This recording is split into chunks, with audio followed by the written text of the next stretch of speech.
to an Bang Apple TV presentation, The Apple Bites, on Monday nights. With your host, Rafael Tavares, Leslie Spray, and Cam. So I hope you're all ready to come get geeky with us. So let's get geeky. You know, Get Bitten has a new phrase today because we're talking to Rich Davis from World of Dracula. So I feel like Get Bitten actually fits today. You know, it kind of does, doesn't it? Ralph, you're artifacting for me. Oh man, yeah, you're like pixely. Ooh. Me always. No. Oh, is he just pixely for you? He's like having split dimensions on me. Oh wow. Like his head currently is like all the way on the top right corner. Did you find some special mushrooms before you started this or something? I think the computer did. You got to watch out for those things. They're sneaky. At the rate this computer is going, I feel like sooner or later it's just gonna go, F you, I'm done. Like, I'm out. That's it. Can't do it no more. You were supposed to get a new one ages ago. What's wrong with you? Right? Oh man. So Rich, listen, we just reboot your PC into Linux. Hey, look at that. Jordan is joining us from your stream. He's actually talking to us from your stream, Mr. Wow. Rick. Yeah, because I can see the little connection thing on top, which showcases where it's coming from. Oh, so we're just stream sniping people now. Yeah. There we go. I'm stealing your whole audience. No, Ralph literally just stole from your stream. Ralph just stole from your stream. Oh, dude, that's not cool. I can steal exactly from me. But that's Jordan. You did steal from our stream. Oh yeah, that's true. Actually, I think I stole Jordan from you originally, and I'm just keeping him. I'm not going to give him back. I feel like we stole Jordan from Source Point, so maybe we did steal from you. Either way, we're keeping Jordan. There you go. We kept Jordan. Jordan's from Source Point. He joined. Wait, but that wasn't finalized on the divorce papers. Oh, well, that's because it's joint custody. Yep. Yeah, but doesn't that mean like only certain days he's part of whichever side? No. Yep. It just means that Source Point won't let him go. Yep. Exactly. So what, Rich? What days do you want him? All the days that you guys broadcast. There you go. Okay. Yep. So that would be Mondays, Wednesdays, Fridays, Saturdays, and Sundays. All right. So you got to get a new third wheel there. Well, no, then he just becomes agent of Rich, and we'll make sure to put that on the editing. I like the sound of that. The agents of Rich. So then let me inform you that a certain father-like figure up here is allowing young, impressionable Jordan to dress up as a monkey and to accept bribes as bananas this weekend. This weekend. Jordan's going up to what's that show? And a marathon. There you go. I can't say the name. And a marathon. And he's gonna be all Chunky Kong, and he's doing a panel there about Chunky Kong. Right on. Mm-hmm. Right on. True American hero. I like that. And Dirk Manning is gonna be there too. Oh, I love Dirk, man. Ing. see what I did there? Dirk man Ing. Yeah. Man. No, I do love Dirk, man. Well, I ran into him for like first time actually seeing him like face to face at New York Comic Con, and I looked at him and I like, who are you? And then he did this, and I was like, oh, Dirk. That's so funny because most people don't know until he does this. Yeah, I don't know what he looks like from here down. Exactly. It's like, dude, no, that's weird. Put a mask on or something. It's funny because when he had the mask on, it just looked like him. I know, right? Yeah. It was like, yeah, that's Dirk. That's my guy, I Dirk. think I'm one of the only people who like recognizes him without the mask on. Yeah. Because I've only seen him at like New York Comic Con.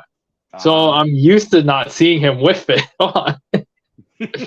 I gotta say, I've seen him for so many years now that when I met him in person for the first time, which is funny because I already had his book, and I didn't know it was him. So for me, it's just Dirk. It's just Dirk, yeah. Yeah. So Rich, you've been busy. You've been really busy. A little bit. You've been really, really busy. A little bit. So let the people know, first of all the Dracula stuff, and then we'll start talking Prometheus. Yeah, absolutely. So you guys probably, if you guys have been watching the show for any length of time, you're probably familiar with me as the writer and creator of Cult of Dracula and Rise of Dracula from Source Point Press. And those books came out in 2021 and 2022 respectively. Both were extremely high-selling books. And we just recently announced that that Cult of Dracula is now in, we moved from the optioned phase. So Sure Pictures optioned it originally. And then now that option has been sold to BR Films, and Whoa. BR Films has put it into immediate active development. So, Nice. yeah, so the Cult of Dracula movie that we, that I think I teased it on the first time I was on your show, about being optioned. Stuff is happening. Yeah, it's now, and crazy enough, it happened a whole lot faster than it might normally, because sometimes in the film industry, you can get into option hell, and and it can just go there for 5, 6, 7 years, whatever. But this one, there was a lot of excitement around the project. The comic book sales numbers and the graphic novel sales numbers really pushed that. And so, it only took us 2 years to go from optioned to active development. And yeah, absolutely, Jordan, for that hardcover. So the plan is to start lensing in the spring of 2024. So, BR Films will spend this year doing things like, bringing on the showrunner, signing the actors, all that good stuff. And then, we're looking to go, they're going to start filming in the spring of 2024, which is coming up really fast. If blink and it's going to be here. And they're targeting a fall 2024 release date. So things are mashed on that accelerator, and it's going really, really fast. You're not kidding, because we just did a show about like 6 months ago, and that's when you were mentioning this, and it's already where it is now. yeah. I mean, I'm very fortunate in that it's moving really quickly. And I love the people at BR Films. You might want to check out their stuff. They've got a really great movie called Dope Boy Magic coming out. And they're filming another horror film called The Madness right now, which on the surface looks kind of like just a paint by numbers zombie movie. But it's got a really cool twist in it that makes it, kind of elevates it a little bit above the normal zombie fare. And then they did a couple of films for Peacock. I think the most prominent one was Monogamish, which was kind of a fun romantic comedy. So I really dug that. So I'm really happy to be working with these guys. They're fantastic, and I think they're the right film company to be behind the property. Dude, you picked a good group there. Oh, thanks, man. Yeah, they're good people. They really are. Oh, hey, that's my website. Exactly. I'm glad that works. Beautiful colors on this, man. Look at that. Wait, look at that handsome guy right there. Yeah, it ain't easy being this pretty, boys. I'm not. Who'd you pay for it? You can even ask questions. I don't know what that button does. I have a question. Okay. It opens something up. Well, let's see what happens. Wow. When are you going to be on the Bitten Apple? I've told Lori to deny all requests from that podcast. Woo! Shoot, did I say that out loud? It's so funny. Look, we just need some information from you to proceed. You need your name, okay? Written Ralph.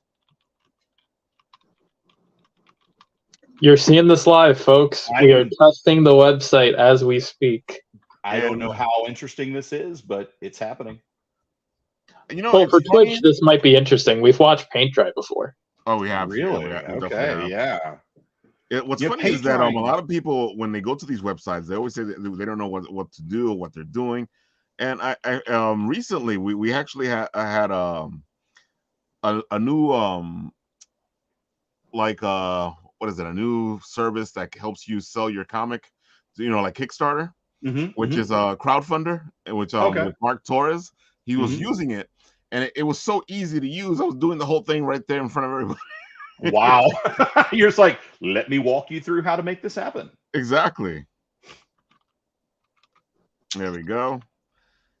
Now, probably what this is going to do is send an email to Lori. And so in about 10 minutes, I'm going to get a text from Lori like, who the heck is this guy?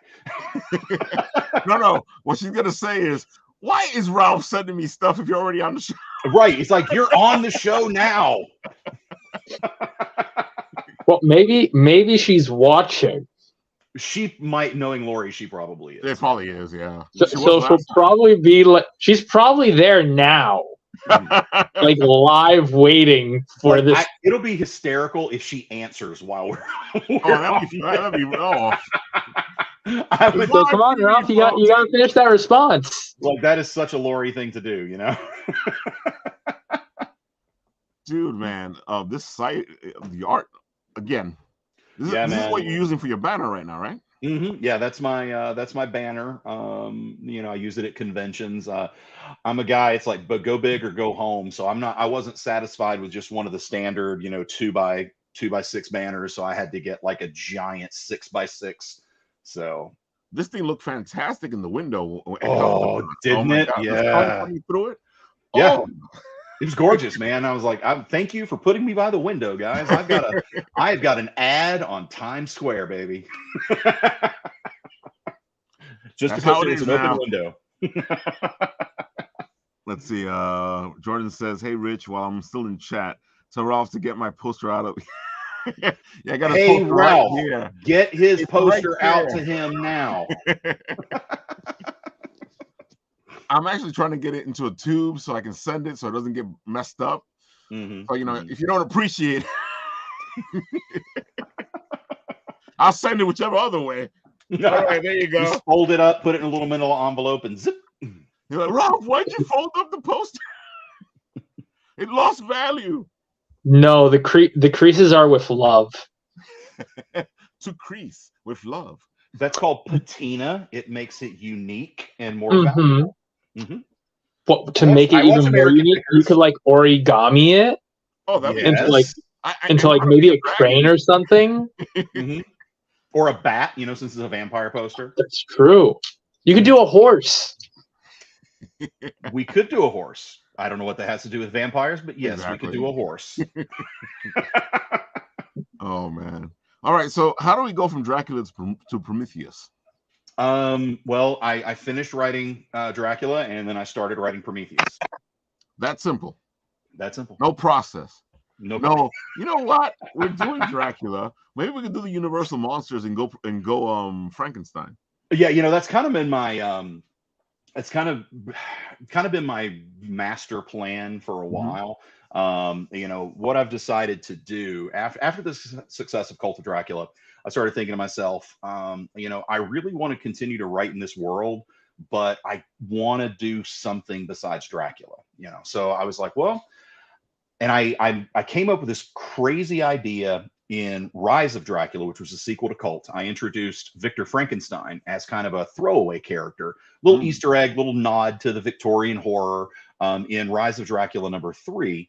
And so afterwards, I was thinking, I really enjoyed writing this character. And, there's a lot of his story that I wanted to tell, but I didn't have time because he's a minor character in that book. Right. So I started thinking to myself, whoa, why don't I do a Frankenstein story, use this character, and there'll be a really cool way that you'll find out in Prometheus and Chains. You'll find out how everything links now to my Dracula universe. So, we're doing Frankenstein now.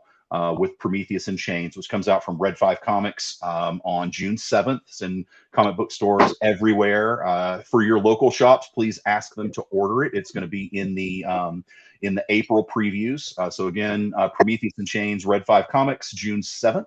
And then, so once we tell the Frankenstein story in Prometheus in Chains, my next book is going to be called Dorian, which is a play on the picture of Dorian Gray, set in the porn industry. Love that character, Dorian. Oh, I love Dorian, man. That's been one of my favorite characters since I was little. Since I think first time I read the picture of Dorian Gray, I was maybe 7th grade, somewhere around there.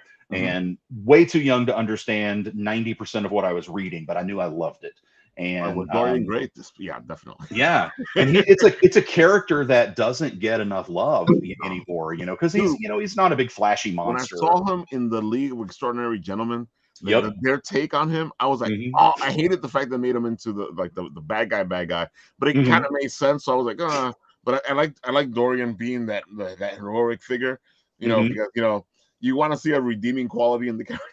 Yep. Did you see Penny Dreadful? Oh, you were telling me about that, and I didn't get a chance to see it, but they introduced. My friends are telling me about that. Yeah, it's amazing. The first season is incredible. The second season is really damn good. The third season, unfortunately, they canceled it and rushed it, so they had to kind of Frankenstein 3 seasons into a half season. Wow. And it really sucked. But the way they portray Dorian Gray is amazing, and the way they portray Frankenstein is incredible. So Victor Frankenstein and the Creature. It's a very, very. I love the show. It's on Showtime. Yeah, I think maybe it's on Netflix or something. It's on one of the streaming services. But I highly recommend it if you haven't watched it. If you're a fan of that Victorian era of horror, as I am, highly recommend checking it out. Dude, I gotta say, I got a chance to read Prometheus, and dude, it just makes sense. I hope so. You actually made it make sense. I was like, okay, so how is he gonna do this? And it's amazing how you dive into that obsession of what people have, especially when they lose somebody, and it just made so much sense that somebody would do that.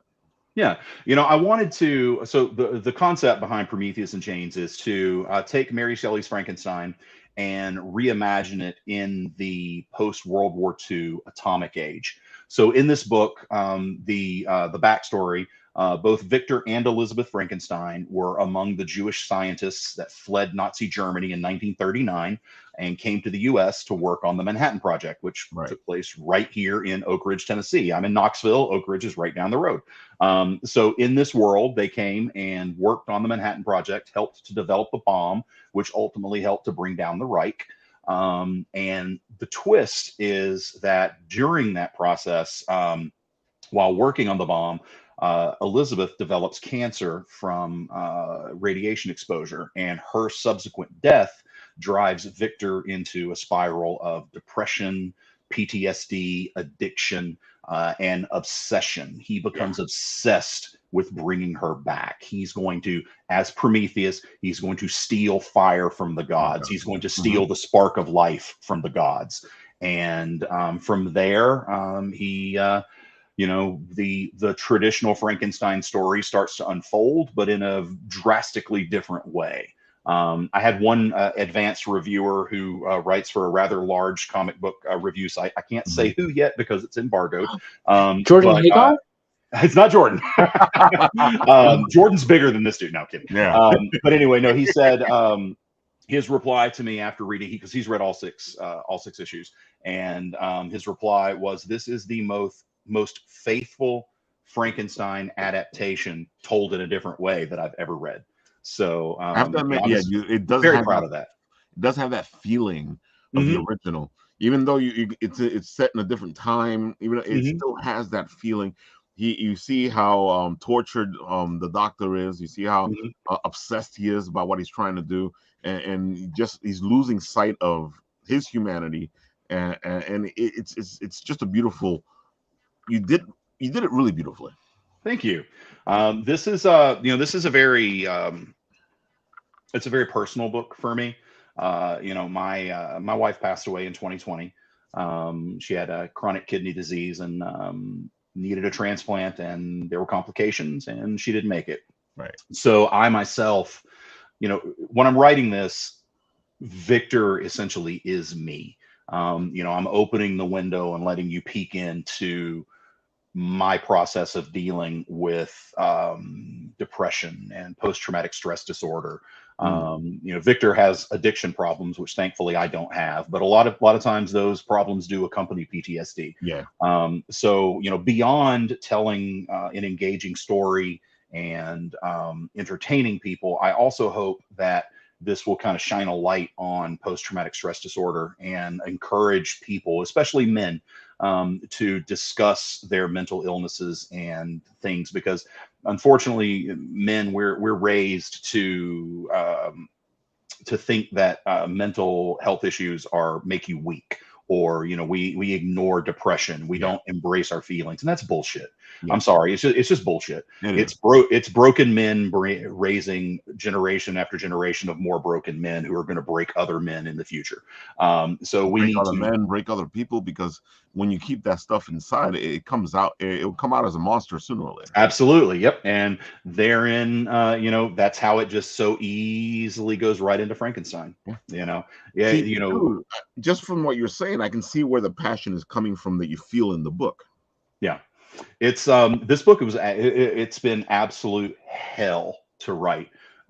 There have been times as I'm writing it that I can barely see the screen because I'm sobbing. There have been times immediately after finishing a scene, I've turned around and vomited into the trash can in my office. This is hell. I mean, as I'm writing this and I'm working through my things, it's been very therapeutic, but it's been a very, very tough love, throw you in the water, sink or swim type therapy. And but I'm walking through this journey right with Victor as we write it, and there are some times I didn't know if I was going to make it. I mean, there were several times I was thinking to myself, I'm just gonna call Red 5 and tell him I'm not doing it, I'm done. I just can't. I can't make myself write another page. And then I'll sleep on it, and I'll dream on it, and play Fallout for a little while, and then I'll come back and be ready to walk through hell again. You come to the basis of one of the things that writers do. Writers find some of their therapy through writing. Absolutely.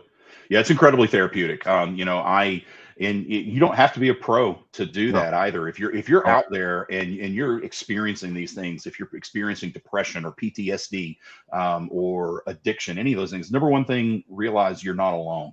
I have found, just by promoting Prometheus and Chains, I've had a lot of people reach out to me, a lot of men, a lot of members of the military, especially, who say, hey, I suffer from PTSD. I'm glad you're doing this. I want to go through this journey with you, because you're putting my life out there for people to read and understand. So number one, know you're not alone. And then number two, know that there are healthy ways to work through your mental issues, and writing is a big one. Even if you're just writing for yourself, just write a journal down every day, write down what you're feeling and get that shit out, man. Don't bottle it up, because like you said, if you bottle it up, it's going to explode and you're going to create a completely different kind of monster. Yeah. And sometimes, it's a shame too, because, it pops out and it causes more chaos and misery than it would have if you just would have talked it out. Absolutely. Yeah. A lot of times, if you can get those monsters while they're small, you can manage them. But there'll come a point where, just like in Frankenstein, the monster is too large, it's too powerful, you can't control it anymore, and it causes a lot of bad things to happen. Oh, definitely, always. And it's funny because we're talking about the world of the monsters, and I always found that the monsters in the Universal Studios, they always felt more human, and they had an attachment to the human side of things. Dracula, the werewolf, there was always a reason why they were doing what they were doing, and where it was coming from. So where else are you going to go with these? Because I want to see the way the rest of the world is. Yeah. So are you talking about the other creatures that I want to bring in? Okay. So what you'll find, I'm kind of pulling a Pixar here. So I'm teasing my next book in every current book. So like Frankenstein was teased in in Rise of Dracula. And my next book, Dorian, is going to be teased in Prometheus and Chains. And then after that, my next book, which I can't tell you what it is yet, but it's going to be teased in Dorian. So, and we're just bringing this, you know, and there's no Avengers Endgame coming. I'm not going to put all the monsters together to fight each other. I mean, that's stupid for this type of book. Scooby-Doo 2 style, though. They all just come back to life, reanimated, just right. to be returned. So I want them to exist in the same universe. This is a universe where monsters exist, but they don't, you know, they're not going to have a Justice League Watchtower or, you know, or whatever, you know, they're not going to be teaming up to fight a big bad, you know, that I just don't see how that works with monsters. Monster United. Yeah. I mean, I don't really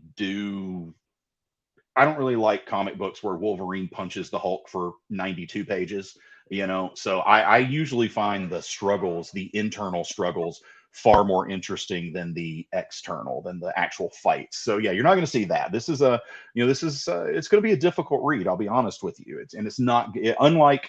Unlike Cult of Dracula, I don't know that this book is going to be for everyone, but I think everyone should at least try it because it's going to show you a world that we all need to be better educated about.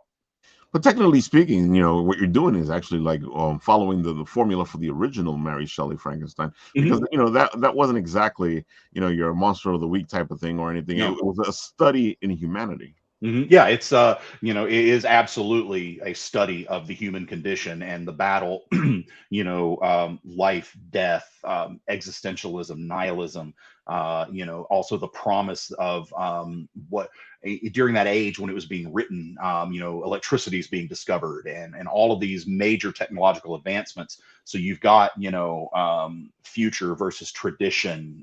There's all these amazing themes that you find in Mary Shelley's original, and I try to pull those themes into Prometheus and Chains as well, because while I don't want to tell another story set in Victorian England with a guy throwing, you know, a corpse into a pool of electric eels, I mean, that's a really cool story, but I already saw that and I already read that, so I don't want to do that again. But I do want to make sure that I'm being faithful to what Mary Shelley wanted to say. The themes that she used, the ideas that she wanted to put forth. I take those and I, just like with Cult of Dracula, I repackage them in a way that the modern audience might find more relatable. So, and then we also get to deal with, you know, some World War II history, which is something that just fascinates me, and the whole idea of the Manhattan Project. And you know, it kind of mirrors what was happening at Shelley's time when, you know, we didn't know what electricity could do.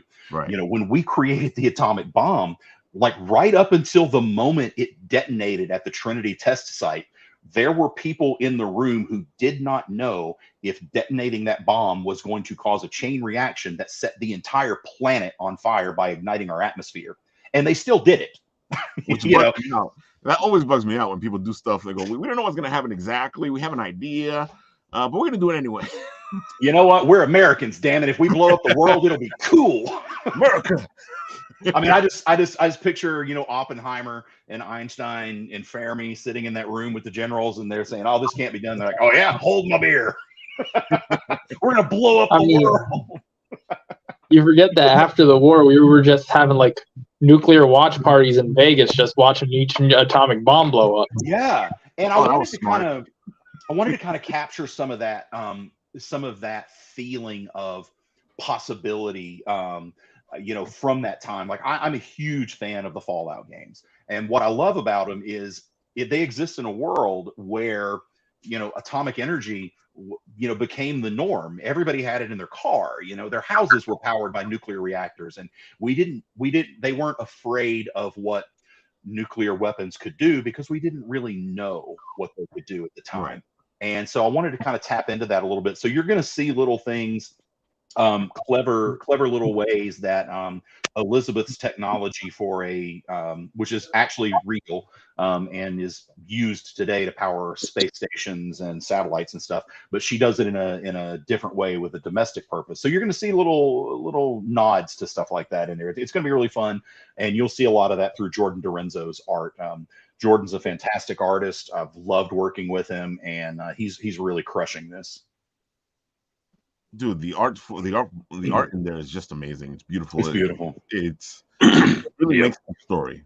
You know, it gives you that feeling that you're going for in the writing, and it brings it home. And you're sitting there going, "Whoa!" And it just makes it feel like the original setting was the World War II.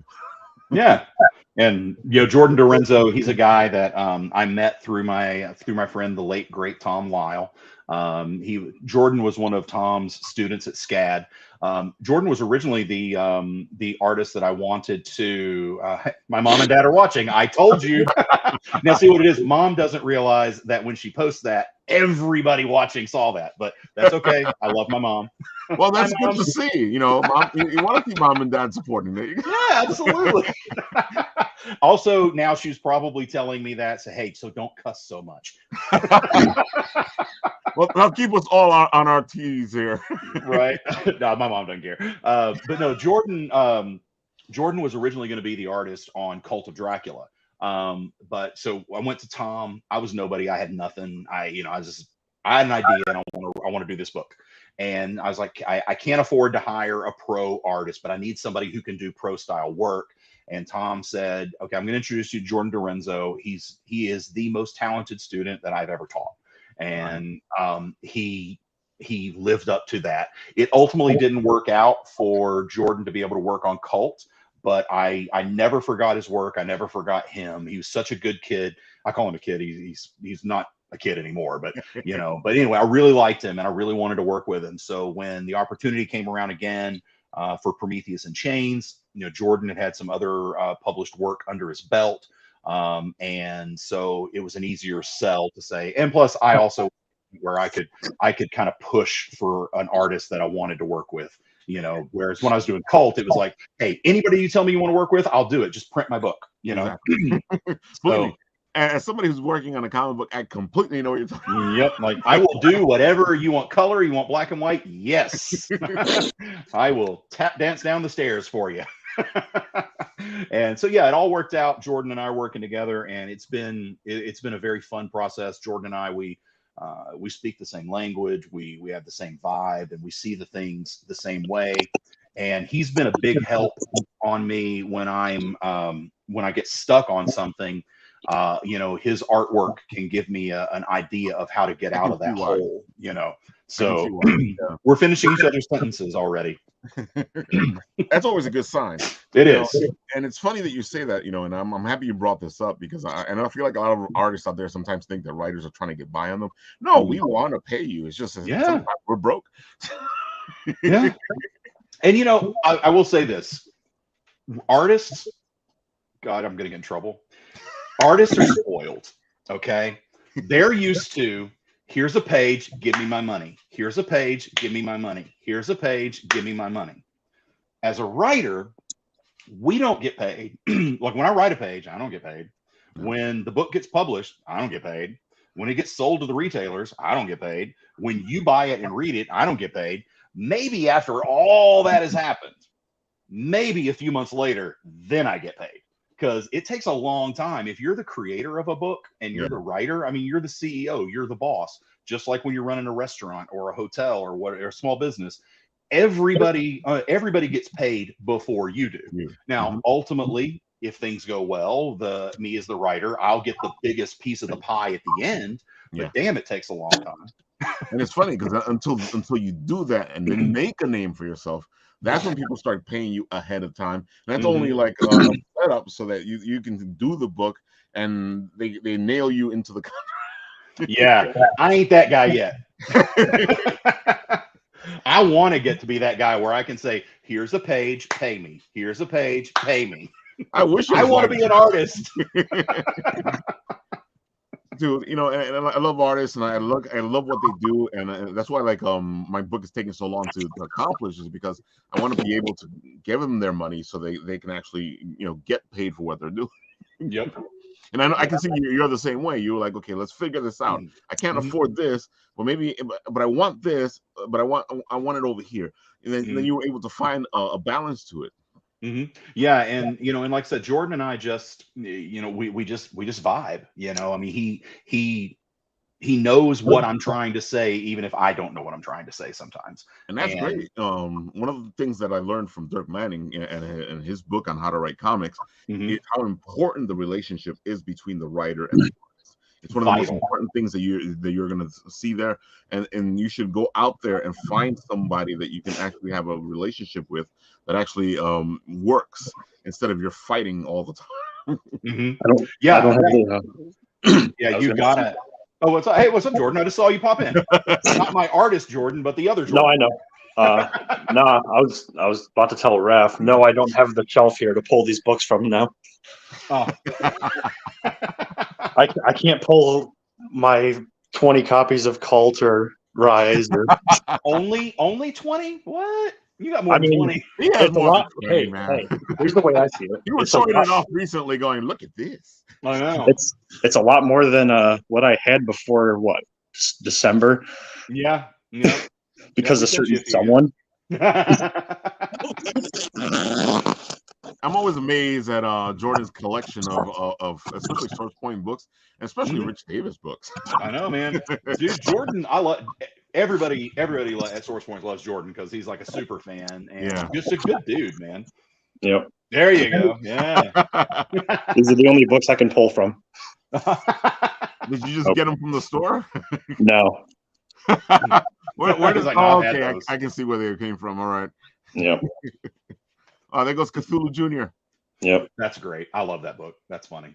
Yeah, I just got my plush today. Funny enough, there were two of them in the box. Ah, nice. On Dirk's little Facebook group, someone was like, "Yeah, I got my plush today, but there were two of them," and I'm like, "That's really funny." And then my package showed up, and I opened it, and I'm like, "Huh, something's going on here." Kind of like Dirk being Dirk again. Like Dirk being Dirk. Well, yep. He didn't even know that the plushies came in. Really? He wasn't told. It sounds like somebody was trying to surprise Dirk. Supply chain problems, you know. Well, because I messaged him and I'm like, "Hey, there's something coming from Saginaw," and he's like, "I have no idea." I messaged Garrett and I'm like, "Hey, Garrett, something's coming in from you guys. What's going on?" He's like, "Yeah, the plushes came in this morning." I'm like, "Huh." Surprise! Yeah.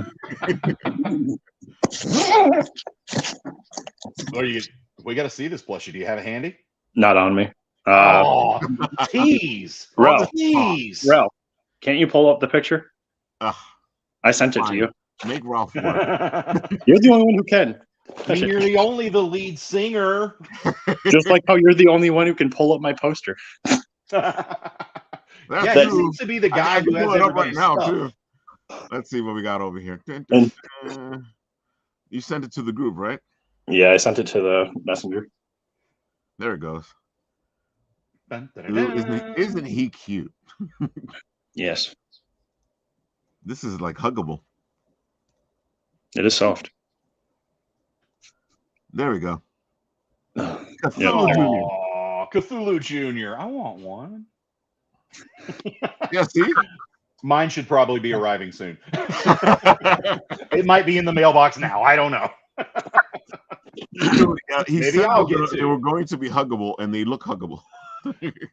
You can hug Cthulhu. Also, not only support Source Point, but support a certain little shop in Knoxville, Tennessee. Oh, hey! I like that shop. I don't. I would hope you do. Yeah, I love it. I get money from it. I know. You and him are about to make quite a bit of money from me here soon. Woohoo! Hey, with that pull list. Oh God, yeah, I know. I saw. Hey, Grant's gonna hook you up though. He takes good care of you, and yep. I gotta tell you what. Taking aside from promoting the books, Grant Mitchell runs my store, Nirvana Comics Knoxville, and he is fantastic. Him and his wife Jazz, they're incredible.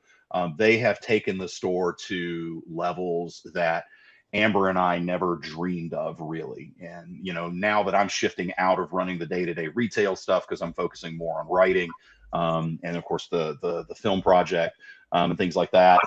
Grant Jazz has taken it and run, and it's an amazing store. We do a lot of community outreach. And yeah, we've got this really cool thing through League of Comic Geeks where you can set up your pull list.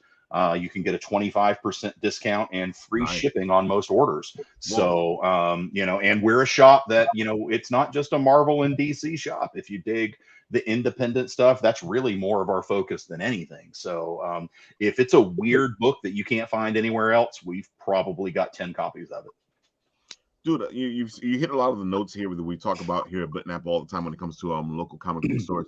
There's this process now where the local comic book store is understanding that they can't just be a comic book store anymore. Mm-hmm. They have to be a community center that does comic books and actually brings people in to the store to enjoy the geek life. Yeah, because if all you want to do is buy comic books, just go to eBay. You can do that. You don't have to walk to a store. So the store has to give you a reason to come in, and what you can't get on eBay or My Comic Shop or any of the online dealers. Not bad talking them in any way because they provide an amazing service. Yeah. But the one thing they can't give you is that communal experience with people who love the things that you love. And so, the comic book shop, the modern comic book shop has evolved from being lines and lines and lines of ratty long boxes in somebody's basement to being a nice store with communal spaces. A lot of times they offer food, gaming areas. Exactly. Like we just expanded here in Knoxville. We expanded into a 2,500 square foot warehouse space next to the store, and then in front we took about 1,000 square feet and turned it into a gaming and event area. Nice. So we let people just come in. Like if you're a local group, like we had the Girl Scouts were having their meetings there for a little while. There's a local gaming group that meets there once a month. You can just come in and use it for free. And, and that's the modern comic book store. It's that connection, that community. And Grant and Jazz have found a way to expand that community somehow to our online subscribers. So it's pretty damn cool what they've done. Yeah, it's really cool. Because I know some comic stores haven't realized that they have to have an online presence. They have to have a store presence. They have to they have to be way more than they used to be, and you have to work your butt off in order to be all these things and make money. Yep, absolutely. Yeah, it's you can't just sit back and be the old comic book guy from The Simpsons, and hate everything and be mean to people. And hey, what's up, Izzy? Talk about the devil. There goes Izzy from his show at 6:30.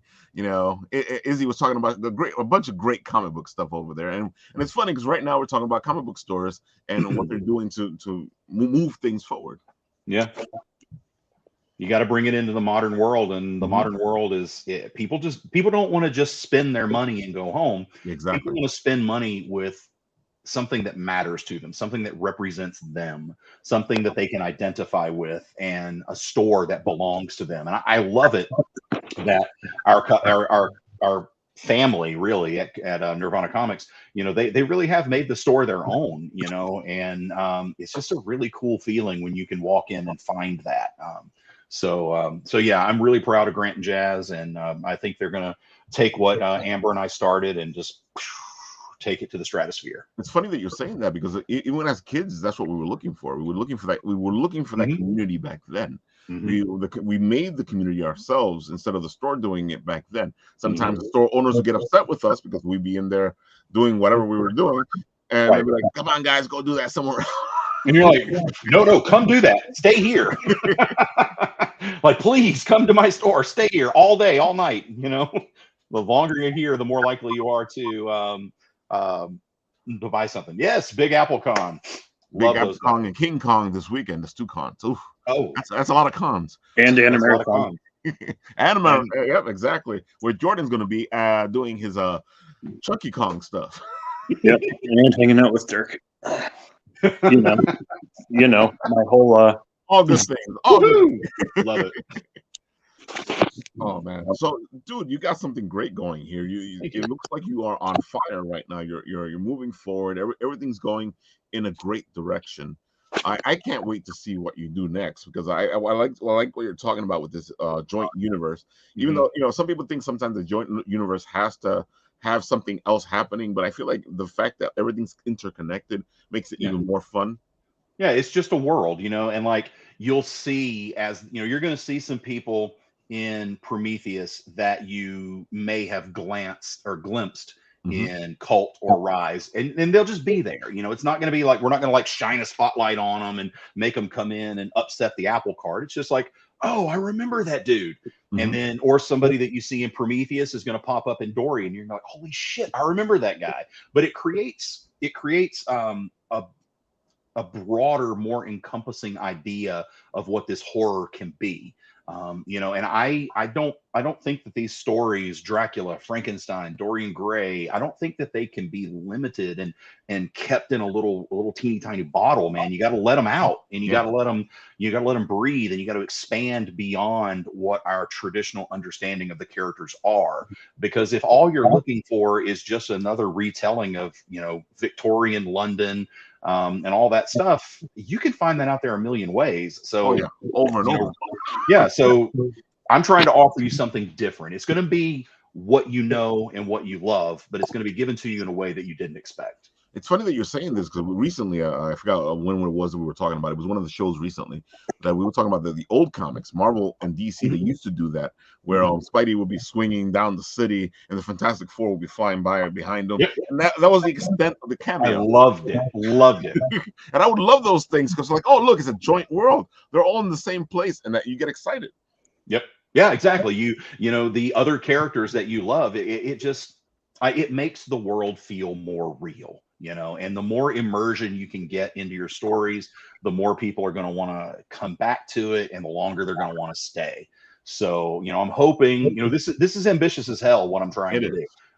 And I might crash and burn, fall, face plant, from the top of the Empire State Building. I don't know, but I'm going to give it a go. I'm going to do my best to make it happen. And so far, things are working okay. I think Hannibal would be proud. Love it when a plan comes together. But dude, you have to like I don't know if you'll be able to, because I know sometimes we're a little humble when it comes to our writings, but you're actually doing this thing right. You're working a story. You're building a world. It's all coming together. It's not the way things are being done these days. Right. Yeah. I can't say that was any special intention of mine, but and I can't say that I'm doing it better or worse. I'm just doing it my way. Exactly what I want to do. People often ask, probably one of the most common questions I get asked is, what character for Marvel or DC do you want to write for? And my answer is always none of them. I don't want to write for Marvel. I don't want to write for DC. I don't want somebody to tell me what I have to write. I want to write what I want to write, and I want to tell my stories. And that's nothing against Marvel and DC. I own a comic book store mainly so I could have the most massive pull list in the world. I read so many Marvel and DC books. And yeah, if Marvel, DC, if you're listening out here and you come up with a check that has the exact number of zeros on it that makes me fall in love with the project, sure, I'm going to write it. But is that my goal? No. I want to tell fun stories, engaging stories that mean something to me, and hopefully that my audience will connect with and find something that matters to them inside. The good thing is that you just looking at the monsters, even if it's the Universal or all of them, because you're working more than the Universal monsters. If you're putting Dorian in there, it's more than the Universal monsters. Oh yeah, it's not just limited to those. Exactly. It's really you have a big pull list there of characters you can pull from into your universe. So many. And we teased a bunch of those in Rise of Dracula, especially. I mean, you got to meet Lady Orlok, which was my play on Count Orlok, and you got to meet Lady Ruthven, who was my play on Lord Ruthven, and then Carmilla, which Carmilla was actually the character that inspired Bram Stoker to write Dracula. Exactly. It was a really cool Irish short story that he loved. And his original intention was to make Dracula a woman, but his publisher said no, because women only read romance stories, and this was not a romance. So that's why Dracula is a man. Well, people speculate that's why Dracula is a man anyway. But yeah, so I like to draw from that time period, that era of horror, because to me there have been two golden ages of horror. There's been the Victorian era, and then there's been the grindhouse era leading into the slasher era. That is true, yeah. You know, from the 60s to like the late 70s, just those cowboys out there, you know, Tom Savini, and, you know, figuring out how to make a head explode and make, you know, blood gush out of somebody's mouth, or, you know, explode out of a waterbed. You know, I mean, that stuff, that's just epic. I would love to have been a fly on the wall back then. But yeah, those are the two greatest eras of horror, in my opinion. And so I want to pull a lot of those characters back into the spotlight if I can. But there's so many characters out there. Some of them have been forgotten. You know, some of them are just only certain people are fans of. But you know, I like I said, I just love what you're doing, because it's. Some people think it's an easy thing you're doing, but no, this is complicated, because you have to figure out how every little bit works. It's almost like being a dungeon master and trying to figure out, well, this is the world where we're playing in, and now I have to figure out how all that works so that nothing goes wrong or something gets overpowered, because it's the whole thing about balancing everything out. Yep. Yo, you're absolutely right. That's a very apt comparison to say it's like being a DM, you know, because you really are. I mean, I'm kind of weaving this story, and the characters are my players, and they're telling me what they want to do. So, you know, that's very, very apt comparison. It's so funny though, because you know, I've started using more Dungeons and Dragons references, or Vampire the Masquerade, which is the other game I played. Love Vampire. Love Vampire. Dude, Sombra forever, baby. Dude, what was I? Oh, I was Kadif. Okay. Yep. Yeah, because my character didn't want no label.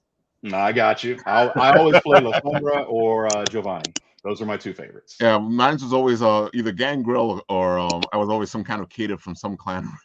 Right on. Yep. That's a game that does not get enough attention anymore. Dude, not at all. My friend Blake Howard is actually writing. Is it Boom or IDW that's doing the Vampire the Masquerade books right now? Ooh, I think it's IDW. I think it's IDW. Well, anyway, Blake Howard and Teeny Howard were writing some of those books, and I was so happy when Blake got that job, because that dude knows. He is the most passionate person about the World of Darkness that I've ever met in my life, and he is like an encyclopedia of World of Darkness knowledge. So it's perfect that he's writing those books. Dude, that's because that original story, especially the original story from the third edition, you know, was amazing. You know, I'm not too much of a fan of the fourth and fifth edition, but I loved that third edition story with the world's ending and all that. That was fantastic. Somebody actually sat there, put all this stuff together. And the mythology, man. Of course, man. Yeah. Ooh. It's so cool. I mean, it really is. And yeah, I'm not gonna lie. White Wolf was a huge inspiration on me and what was possible with vampires. You know, it's just World of Darkness, White Wolf. They do not get enough credit anymore. No, not at all. But I did just recently get the PlayStation 5 game Swan Song that I haven't played yet, so I'm stoked to do that.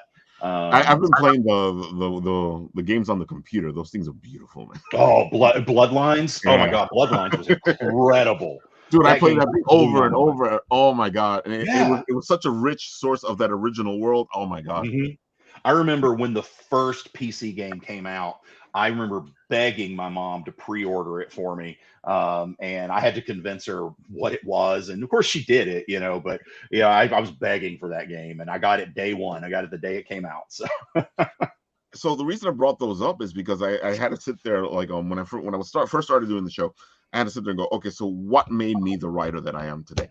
And then I had to admit, well, playing Vampire the Masquerade and playing D&D made me, or some of the things that made me who I am today. So that's why now I reference playing D&D or playing Vampire the Masquerade, especially because when I started playing Vampire the Masquerade, I ended up becoming the game master for an online game that was more of a written game, where you write something, I write something back, and that really broadened my ability. Where did you do that? What website? I did it on YouTube. Oh, okay. Not YouTube. Sorry, Yahoo. Yahoo. Yeah, okay, yeah, cool. Because Yahoo it was groups. funny. I started playing in a Vampire the Masquerade themed chat room on a website called the Chat House, and I remember then the Chat House. yeah, and then from there I went over, and White Wolf used to have. They had their own thing. Yeah. Yeah, and I actually for a while I was an assistant storyteller on their official game, their Dark Ages game, because I always liked the Dark Ages better than the modern era. The Cappadocians were just so scary, terrifying. But yeah, that was just a fun environment. I miss those days, man. I miss being able to go on those. I guess Discord's kind of like that now, though. Yeah, I was thinking of trying to bring the game back, but it's just so. What ended up happening was that I ended up being the only storyteller. And that's murder. You're like, dude, I want to play. I want to play, man. So, although it was and I had created this grand world called Omega City, and I took all the bits and pieces that I liked from all the different games, and I made it so that in this world, the vampires were there, the werewolves were there, they were all there, and trying to keep all that sane and not everybody killing each other. Yeah, because everybody just wants to kill each other. But see, I credit that with my writing, because I had to get creative. I had to stay on my toes. I had to make sure that if you got to some of the trolls that would come in, that I was able to handle them. That wouldn't destroy whatever story was going on. And I credit that with my ability to now write whatever needs to be written, to be challenged with whatever comes. And that's what I did with the written writ. I started going, well, you tell me what you want me to write. Give me some words, give me some phrases, give me a concept, and I'll just write it. And that's one of my favorite things to do. Yeah. I mean, and I got to tell you, as a writer, if you're wanting to be a writer, start DMing, run a tabletop game. You'll learn a whole lot about how to build a story and how to write and how to manage characters and plot lines. I mean, being a DM, that is a training course to be a writer. Definitely. So, get out there and play, guys. And it's funny because I've started using the jargon for how you start writing. Because when you start D&D, you're playing your own character. You create your character story. You create your character story in this other sandbox that you're in. And that's pretty much like beginning writing. You're testing the waters. Then as a DM, you start playing in the bigger sandbox, and you start throwing all the stuff in, but you're still in the bigger sandbox. So it's easier because you have somebody else's rules to follow. And then finally, when you become the DM that starts creating his own game, you finally pop out of that, and you're doing your own thing. And it's pretty much the steps of writing. You're moving up each time. I completely agree with you. Yeah, great comparison right there. It's it really is. It's a masterclass in learning how to write and how to construct a story. Definitely. And of course, you saw us now. We all geeked out, especially with Vampire the Masquerade. I haven't had anybody to talk Vampire in a while, so hit me up anytime, man. I always want to talk that stuff. Let's see what we got over here. Greg says, love the Dracula series, Richard Davis. Can't wait for the Frankenstein series. Right on, Greg. Thank you, buddy. Thanks for the support as always. And and what question was that? This just answered a big question. Hey, I want to know what the question was now. Yeah, I do too. I'm like, ooh, that sounds interesting. What is that? Dude, man, it's great to see you at all the conventions. I like watching you talk to the people. You always have this amazing amount of energy. I love it. It's impressive. I love people, man. I do. I love talking to them. And my philosophy about it is like, look, if you took the time and spent your money to read my book, I owe you a minute or 2 minutes or 5 or an hour to talk to you. I mean, I want to interact with people. I love it. Yeah. Yeah. You, Jordan, you just got to come spend like a month with me. Okay. Like, I'm just going to we've already the spare bedroom. Right. We've already talked about this. We have. It's going to happen. We answered how to get into writing. Right on, Greg. Well, hey, I'm glad we answered that for you. We have done something good with this podcast tonight. Imagine that. Yeah. Hey, are we gonna show them that cover, by the way? Yeah, dude. I was just waiting for you to lead me into it. Okay. Yeah. Okay. So let me set this up. So when I I wanted Aaron Bardling to do a cover of Cult of Dracula because I loved his work. I think the book was called Mother Trucker, and it was just amazing work. It was incredible.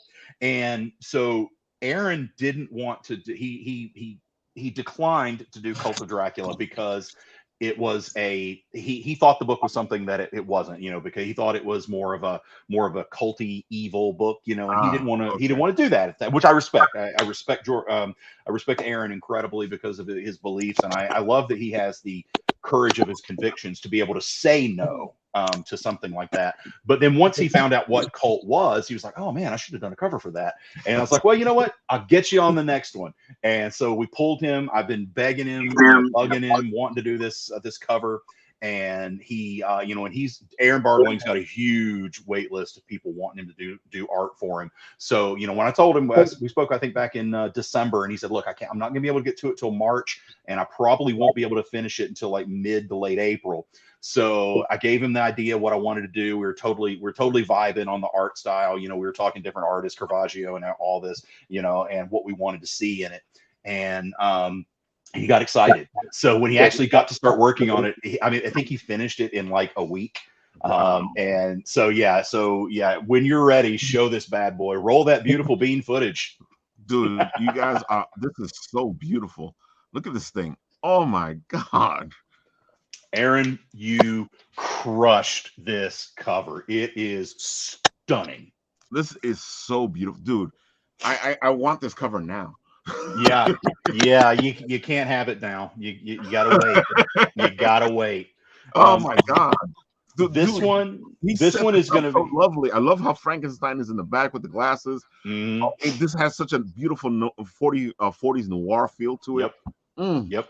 Which is exactly the time period, because the Prometheus and Chains takes place from 1939 to 1969. So, it spans 30 years. And it all begins with Victor and Elizabeth fleeing Nazi Germany in 1939, coming to America, working on the Manhattan Project, developing the atomic bomb. And then things happen. Unfortunately, Elizabeth passes away due to cancer that she gets from radiation exposure. And that sends Victor into a spiral of madness and addiction and PTSD and an obsession with bringing her back to life. So Aaron, I think, captured everything about that on this cover. And I love adding Victor into the background was his idea. And he said, look, I don't know if you're going to like this or not, but I want to put him in there. And I was like, Aaron, it's perfect, because now it really clearly shows you the obsession that Victor has. Yeah, I was just thinking that. And I was just thinking that. Aaron, you are a genius for this cover, sir. Thank you very much. Jordan's like, here's my wallet. Just take it. Just take my money. So I know Captured Collectibles special with this cover, because I can just see special things. I think Captured Collectibles is going to do the metal versions of this.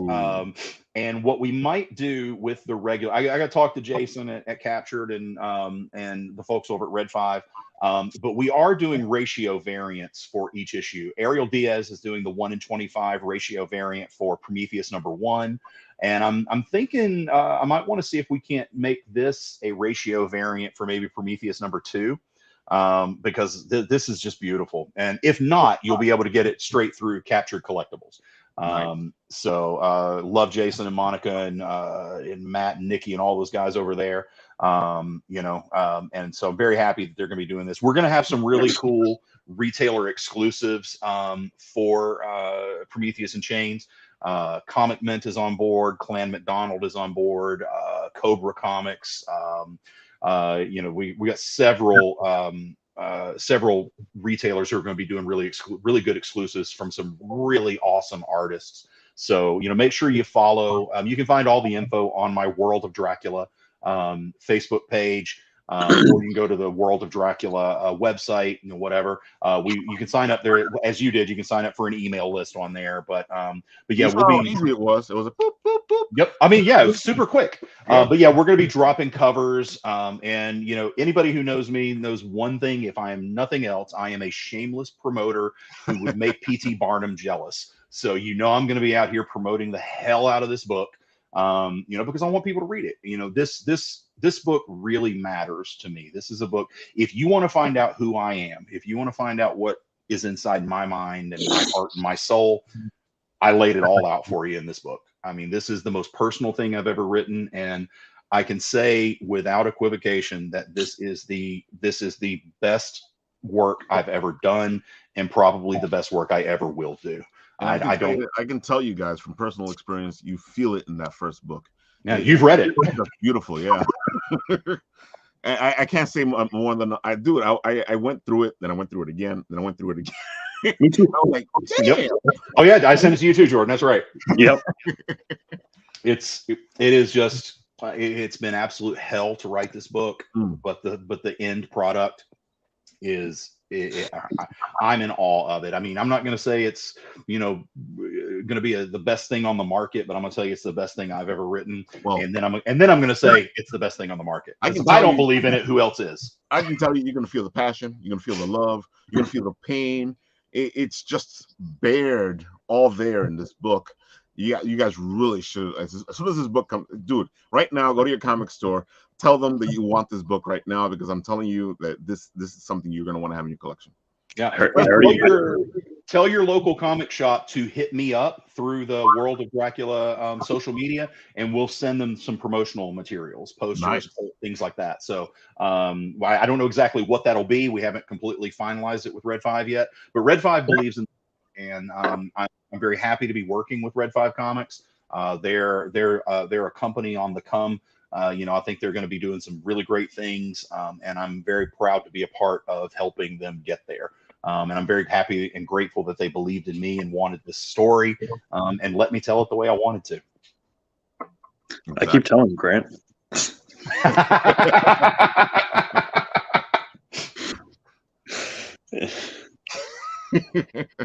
Oh man, Rich, it's always great to have you on. I can see we're at the 15 mark there, and see that tells you something. This time just flew. It did, man. It's like blinking. Holy cow, we're done. see, now you got me thinking about Vampire the Masquerade again. I haven't been thinking about that in a while. Hey, you decide you want to play. I'm in. Hit me up. Hey, Ralph. That link I put in the chat, pull that up. Oh, sure. I can do that for you. Hold on. Don't do it. It's an illegal site. Ah! Shut up, Nathan. Uh-oh, we're going to see bad things. Oh, no. No. I don't know if I'm over the age of 18. Damn, look at this. Your attitude doesn't act like it. I'm kidding. We're being DDoSed. No. No. Damn. Is this your poll list? What is this? Look at this. It's you can click on the pictures and just kind of scroll through some of them.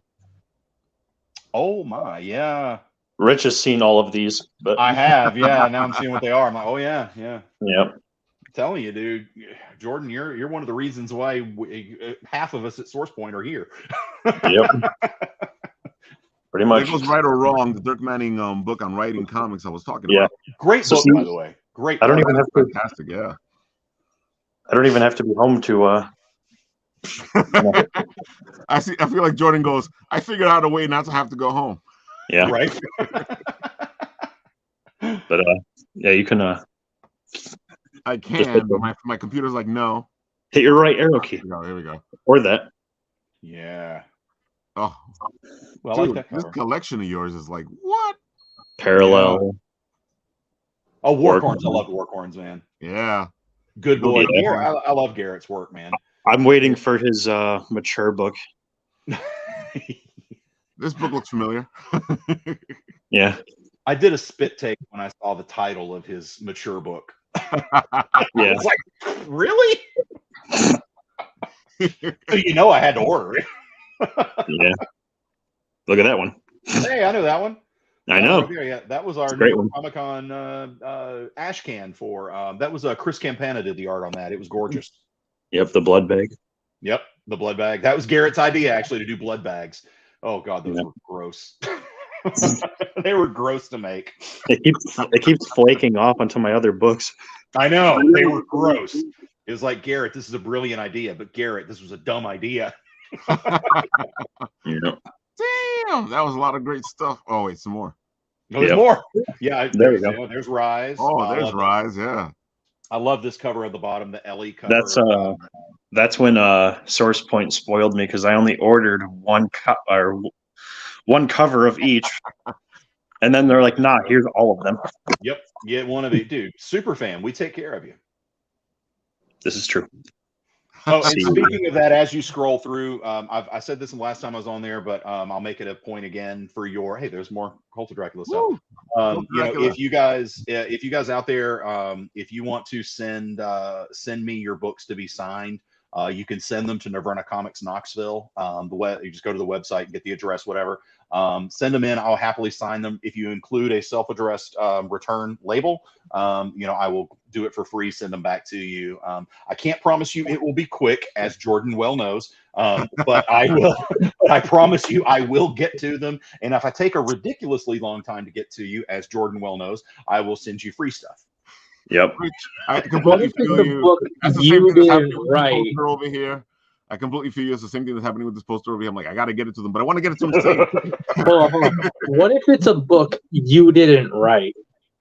I mean, I'll still sign it, but Nathan, buddy. So Nathan's up to something. I won a. I believe it's Parallel, right? I won Parallel. Nightwalkers. Nightwalkers. I won a copy of Nightwalkers from Izzy. and it's like, so it's a joke that I'm going to get everyone at Source Point to sign that book except for the author.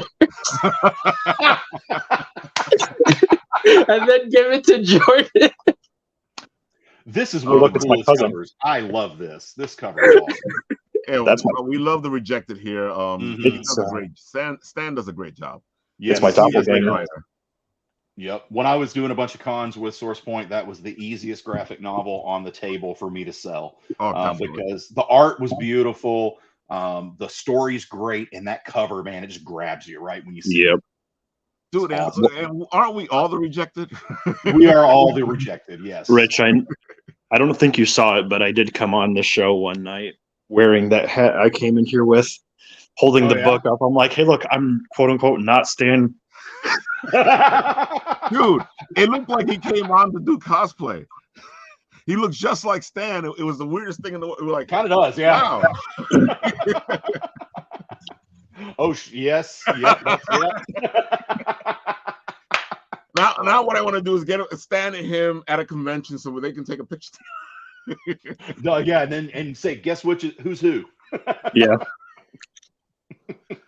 Oh my God. Dude, of course, that's why Jordan is the super fan. That's why we brought him over from Source Point Press, because he just loves you guys so much. We already loved you guys, so it was an easy choice. Yeah. No, man, the people at Source Point they're amazing. They really are good people. And I really do. Travis and Jake, of course, Jacob's gone now. Garrett, all those guys are just awesome. And they gave me a shot when they didn't really have a reason to. And I wouldn't be here where I am without them. I don't know where I am, but wherever I am, I wouldn't be here without those guys. So I'm always that says a lot. Yeah, but they're good. They're good people. It's a good company. They take risks on a lot of really cool books. A lot of really cool creators that they like to support. So yeah, that's a company worth supporting. And I found that same feeling at Red 5 Comics too. And that's what I'm looking for. Thankfully I was in a position with Prometheus and Chains. I had options on where I could go as for a publisher. So Red 5 really, I got a really good feeling from them, and passionate. They're passionate about comic books, and so I'm very happy that I ended up there with Prometheus and Chains. So I can't wait to see what happens. I think it makes it better that it started our Source, and that's over here. If you can continue to do different places, it'll be even more interesting. I know, right? And it's like a cross continuity platform thingy. Well, Greg here is saying I already have at a certain one. I don't think I need to name. I'm like, okay, maybe. I don't know what he's referring. He's probably responding to something we said like 10 minutes ago, because we just forgot to look at the chat. Dude, it happens all the time. And then Greg goes, Greg goes, I'm like, we're all okay, like, Greg, what are we trying to say? I know we're sitting here like all just waiting on edge. Like, what? I love Greg. He's a good dude, by the way. Dude, yeah. Oh my God. You gotta love the fans, gotta love the people, gotta love everybody, man. Hey, without the fans, we're not here, man. And it's still weird for me to say that I have fans. I mean, that just, yeah, I know. It's weird. It's like, yeah, it's weird. But it's cool. Don't go away if you're my fan. Don't go away. Stay. I told you months ago. You ain't got to worry about it. Oh man. All right, folks. We're gonna continue to be on this show if I don't like cut it down. Who cares? Let's go on for 5 hours. Oh wait, we got another one. Greg says, "I'm just so happy with this." Okay, cool. Brother, we are so happy to have you. I'm definitely happy to have you. You know, definitely. And Ed Owing says, "I'm your biggest fan." Okay, I like you. No, Ed. You guys are getting a lot of viewers from my Oh, most definitely. I told you he's sniping everything. Yeah, it's the greatest thing in the world. You should be posting those people up. I know. It's the greatest thing in the world because it actually it brings a little bit of home to the person we're interviewing, because now it's there are people going, oh look, it's him, and we can actually talk to him over there. Yeah, absolutely, yeah. I think it's one of the best ideas a StreamYard has. Yeah, it is. It's brilliant now because you can cross stream, and I love that. Now I don't want to do any podcasts that aren't on StreamYard. So that StreamYard, that's your commercial. Yes, get StreamYard now. I use StreamYard, and you should too. Actually, though, it is a really cool idea, and I really do like it. It's a great idea. Dude, when the first time I saw it, I was like, what's this?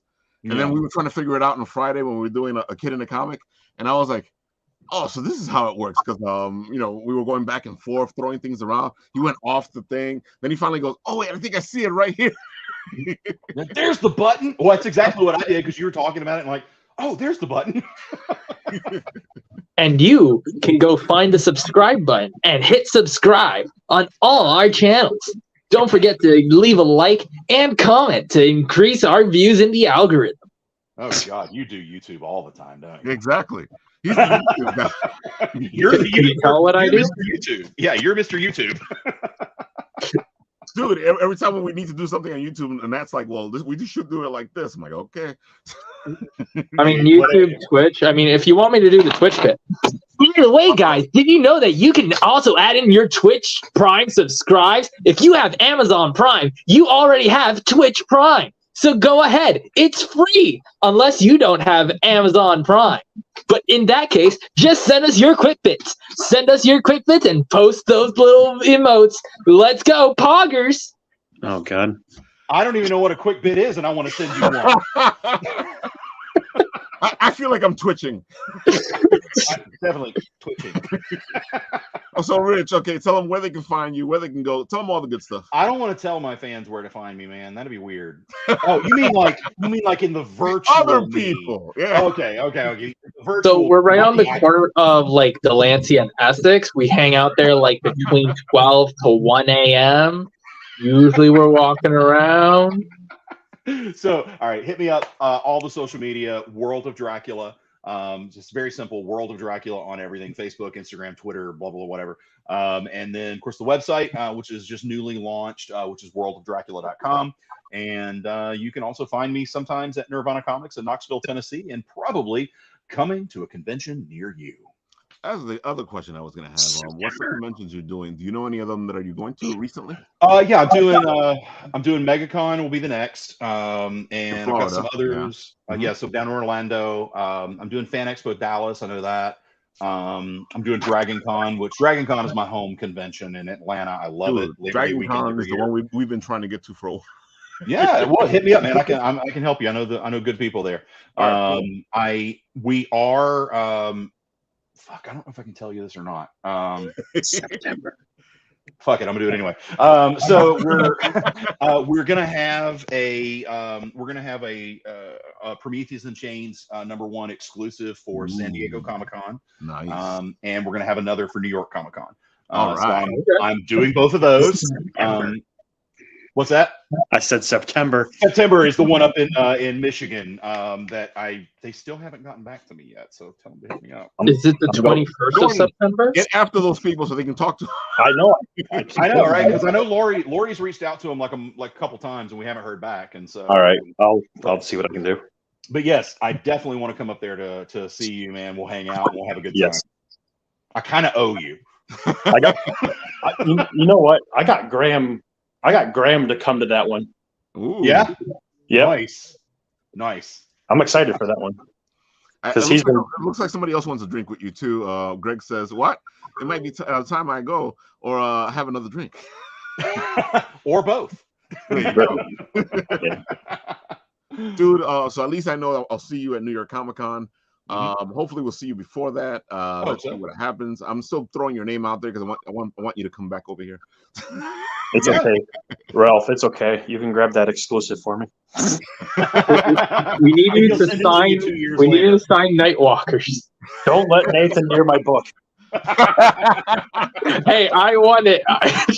No, not that one. I want it. I can do what I want with it. I'm talking about his. Okay. Oh, okay. Don't worry. We'll make sure that Nathan doesn't get the Rich Davis book, because we love Rich and we don't want him messing up that book.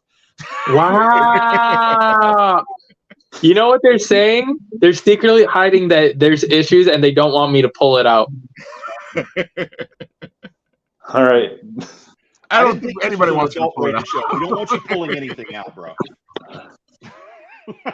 Oh, man. There you have it, folks. We've been having way too much fun here.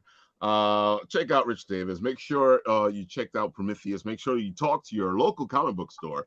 Tell them to pre-order Prometheus or Chains of Prometheus.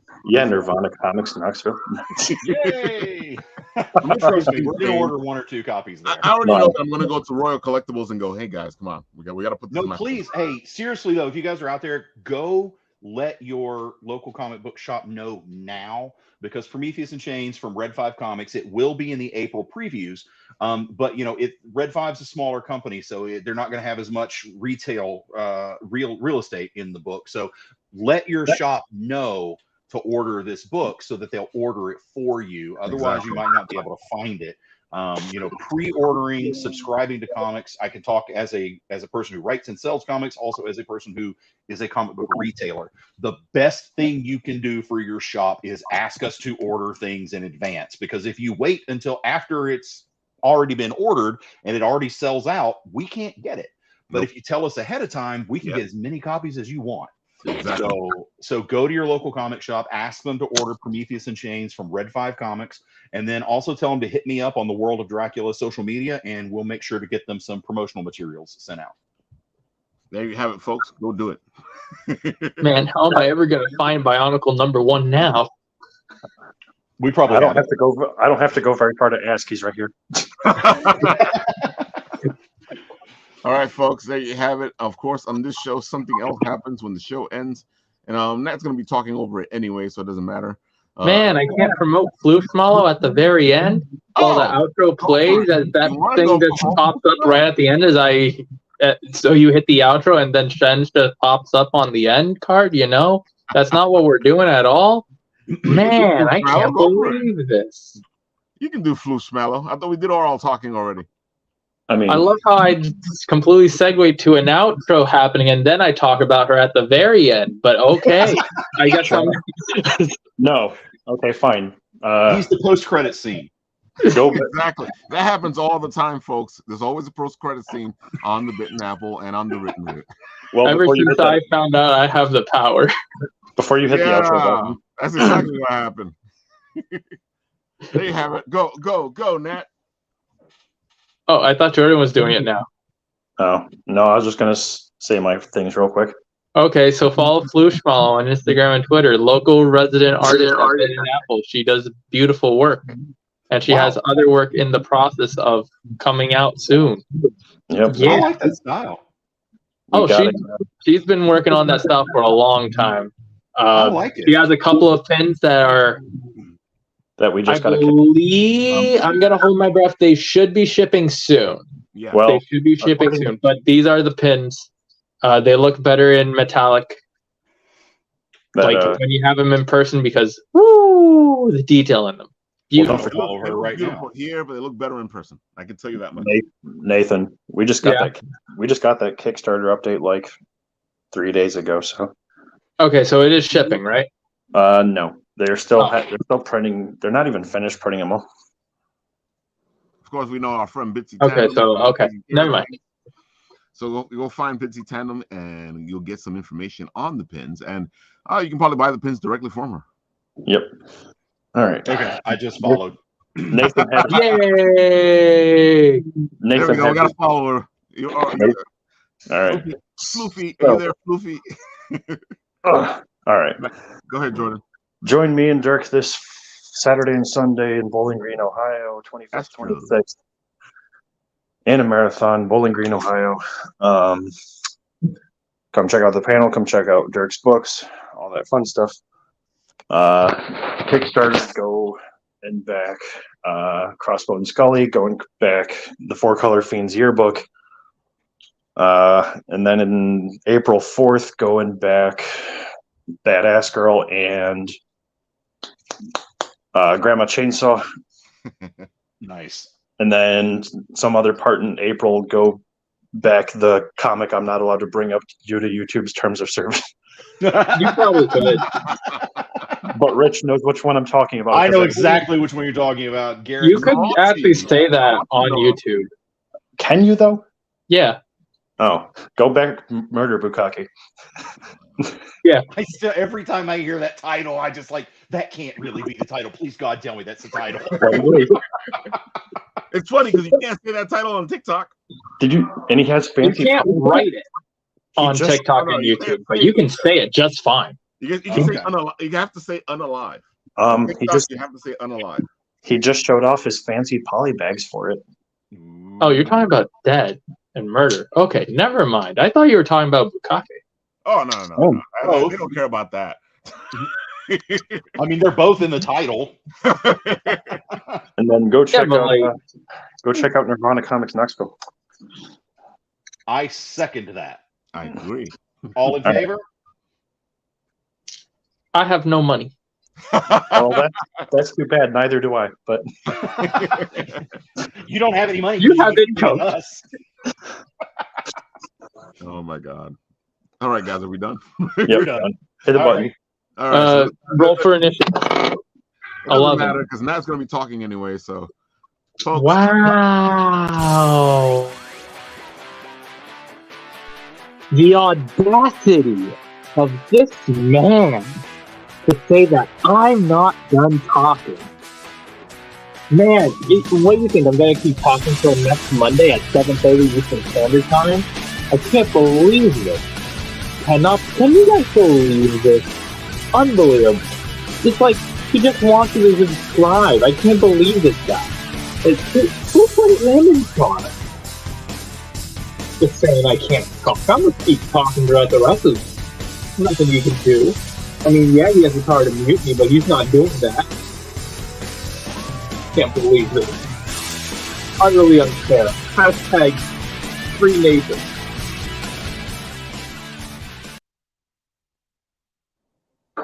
Oh, you're still there. It's just us three, though. Yep.